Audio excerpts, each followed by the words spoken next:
Sveiki, gerbimi draugai, kolegos.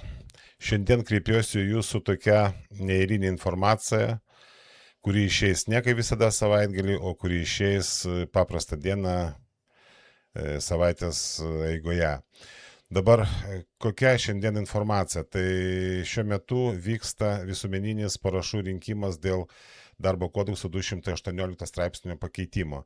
Tai noriu tiesiog pasakyti, kad daug metų profsąjunga irgi tą dalyką inicijavo, bet iki šiol nepavyko to padaryti, nes 218 straipsnio yra viena dalis, kuri reglamentuoja, kad atleidimo iš darbo metu, jeigu darbuotojas laimi darbo bylą, jisai, daleiskim, prašo, kad grąžintų į darbą, bet darbdavys tuo pačiu sako, kad nenori, kad būtų darbuotojas grąžintas ir pagal galiojantį darbo kodeksą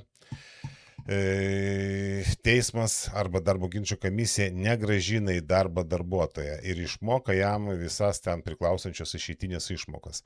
Tai kodėl čia labai svarbu, aš noriu tiesiog trumpai pasakyti, kad šitas straipsnis reikalingas dėl to, kad anksčiau buvusi tvarka leidavo grąžinti darbuotoją. Pavyzdžiui, ir mano atveju pirmas laimėjimas savo atleidimo bylos, aš buvau grąžintas į darbą. Tačiau po 2017 metų jau ne mano pavaduotojas nebuvo grąžintas ir buvo tarybos narys, traukinio mašinistas irgi negrąžintas. Taip, jie buvo ilgamečiai darbuotojai, gavo daug išeitinių, bet esmė tame, kad jos teismas į darbą negrąžino. Tai kodėl svarbu grįžti į darbą? Nenoriu akcentuoti, kad svarbu visiems grįžti į darbą, čia nors iš 1000 darbuotojų būtų vienas, kuris nori grįžti į darbą, reiškia teismas negali spręsti už darbuotoją. Jeigu darbuotojas savo valia pasako, kad aš noriu grįžti, reiškia jisai turi būti grąžintas.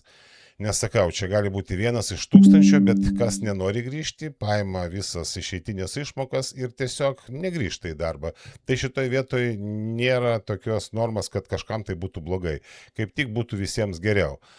Kitas dalykas, kad, daleiskim, jeigu darbuotojas dirbo ilgus metus ir dirbo daugiau negu 12 metų, pavyzdžiui, kaip, ilgamečiai darbuotojai, tai bet kokiu atveju išeitinė išmoka siekia 6 išeitinės. Tai, nes pagal darbo kodeksą kas 2 metus darbuotojas įgyja vieną išeitinį išmoką. Tai tokiu atveju, pavyzdžiui, jeigu darbuotojas, tegul neišdirbo net 2 metų, buvo ten aktyvus ir jie atleido, pavyzdžiui, už kažkokį ten, ne dėl darbo ten trūkumų, tiesiog, jisai buvo ten, norėjo kažkokių teisių daugiau ir savo ir darbuotojų, nors ir gal ir profsąjungėtės nebuvo, gal ten profsąjungos nėra, bet aplamai, darbdavys jie atleido iš darbo. Tai negrąžindamas į darbą, teismas negalės priteisti jokios kompensacijos, tiesiog nes žmogus dirbo mažai, bus tiesiog negrąžintas ir viskas. Ten už priverstinę pravaištą, aišku, bus priteista, galbūt moralinė žala, bet išeitinės išmokos nebus. Tai šiuo atveju svarbu, jeigu darbuotojas sako, aš noriu grįžti ir teismas grąžina į darbą, tai darbuotojas tuo pačiu gali tiesiog su darbdaviu iškart tartis pagal 54 galbūt kažkokių tai dar išeitinių paprašyti ir gauti.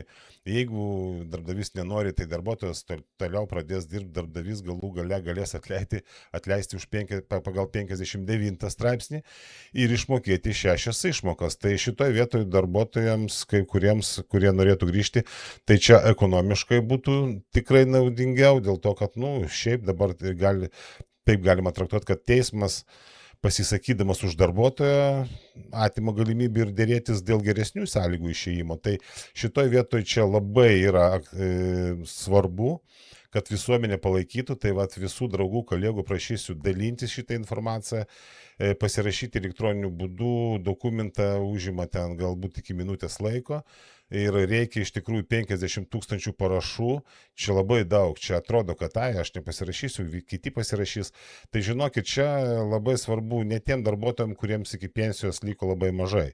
Šitie darbuotojai kažkaip tai dadirbs, čia svarbu jaunimui, kurie dabar ateina į darbo rinką ir turbūt, kurie jau gal po 10 metų padarys, kad reikės dirbti iki 70 metų ir jiems teks dirbti 50 metų, čia pusę amžiaus reikės dirbti ir per tokį laikotarpį jūs galės, daleiskim, ir 10 kartų atleisti. Tai labai svarbu vis tiek, kad ta sąlyga būtų sąžininga, kad pats žmogus, darbuotojas turėtų spręsti savo likimą. Ar jisai nori grįžti ten, ar jisai tiesiog nenori grįžti ir tiesiog atsisveikinti po atleidimo, jeigu jisai laimėjo tą bylą. Aišku, jeigu jisai pralaimėjo, tai jisai niekur negali reikalauti.